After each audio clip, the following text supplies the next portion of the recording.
Halo semuanya, di video kali ini kami akan membahas materi asam dan basa.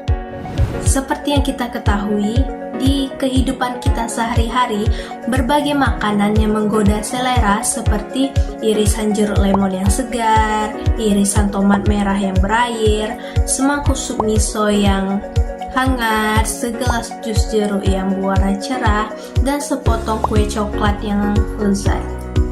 Nah, pernahkah kalian merasakan sensasi segar saat menggigit jeruk lemon?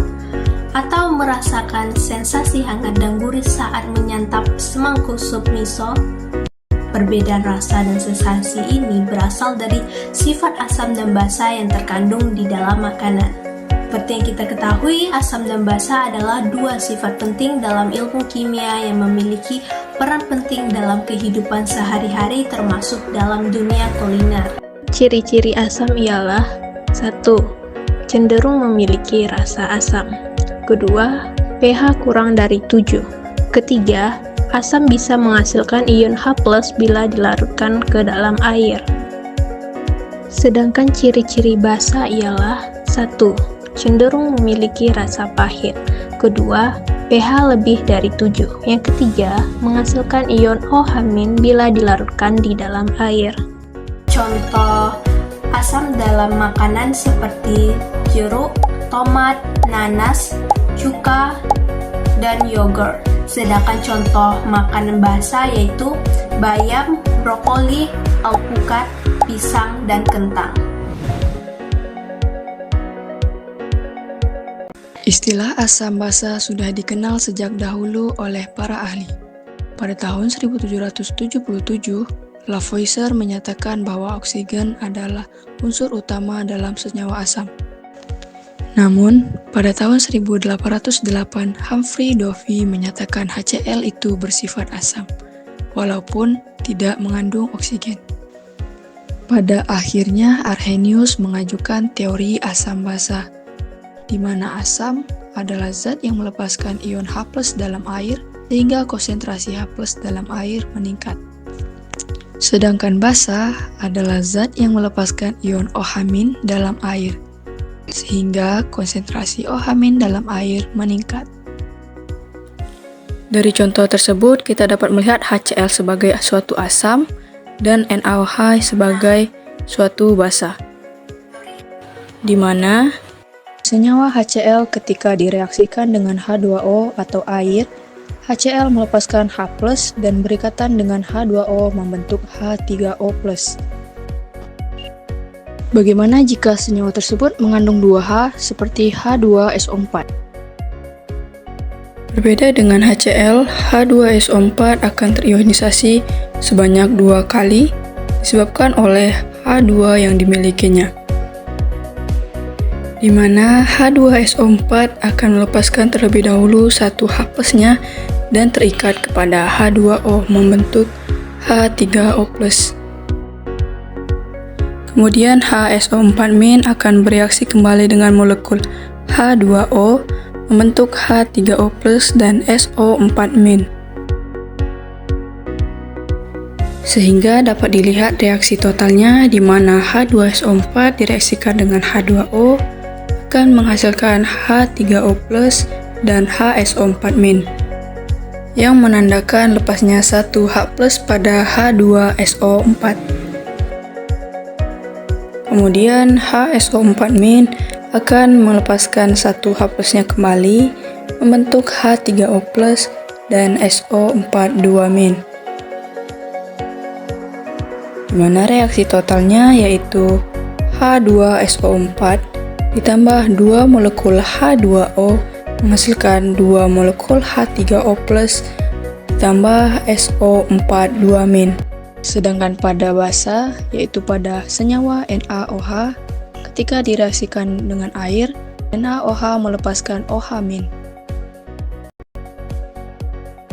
Pada larutan asam yang mengandung HCl dan H2O, HCl di sini berperan sebagai asam dan H2O berperan sebagai basa. HCl akan mendonorkan ion hidrogen, lalu H2O akan menerima ion hidrogen dari HCl. Maka terbentuklah Cl- yang disebut basa konjugasi dan H3O yang disebut asam konjugasi.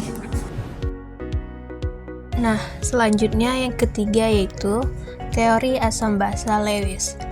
Nah, yang sebelumnya, teori asam basa Bronsted-Lowry lebih berfokus pada transfer proton, sedangkan teori asam basa Lewis ini lebih menekankan kepada transfer pasangan elektron, di mana asam menurut Lewis adalah suatu zat yang bertindak sebagai penerima pasangan elektron, atau disebut juga dengan elektrofil.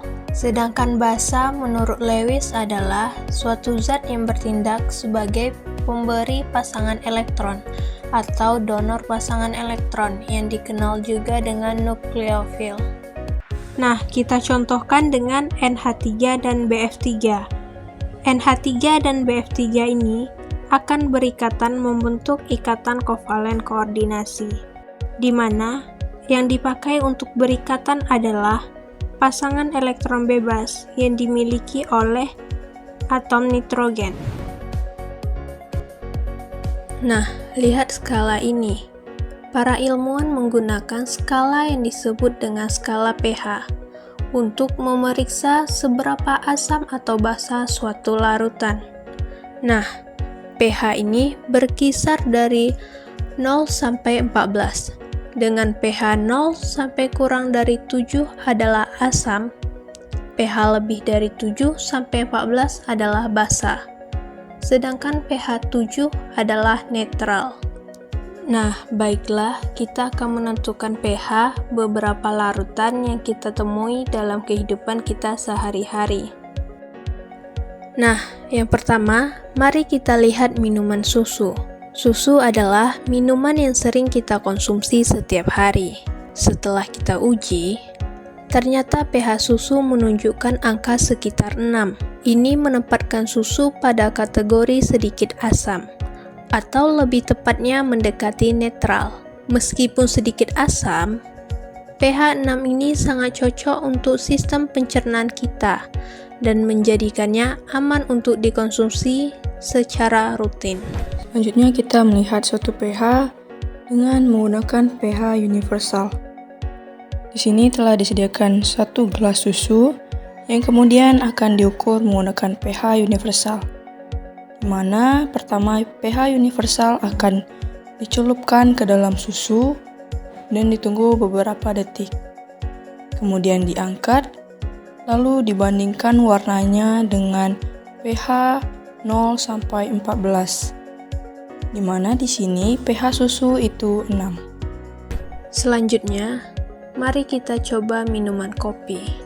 Minuman hitam favorit banyak orang ini memiliki pH di angka sekitar 5. Angka ini menunjukkan bahwa kopi tergolong dalam larutan yang asam. Keasaman ini berkontribusi pada rasa pahit khas yang sering kita rasakan saat menyeruput kopi, dan juga aroma yang kuat.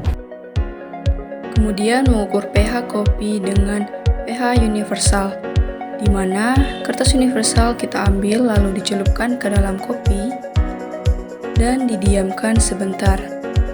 Kemudian diangkat, lalu dibandingkan warnanya dengan pH 0 sampai 14, di mana pH kopi yaitu 5. Berdasarkan pH, kopi merupakan senyawa asam. Namun, kopi yang kita ketahui terasa pahit, yang memiliki salah satu ciri senyawa basa.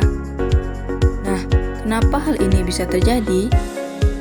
Hal ini disebabkan oleh kafein yang berkontribusi pada rasa pahit kopi, dan pH asam yang disebabkan oleh asam-asam organik yang dilepaskan selama proses penyeduhan.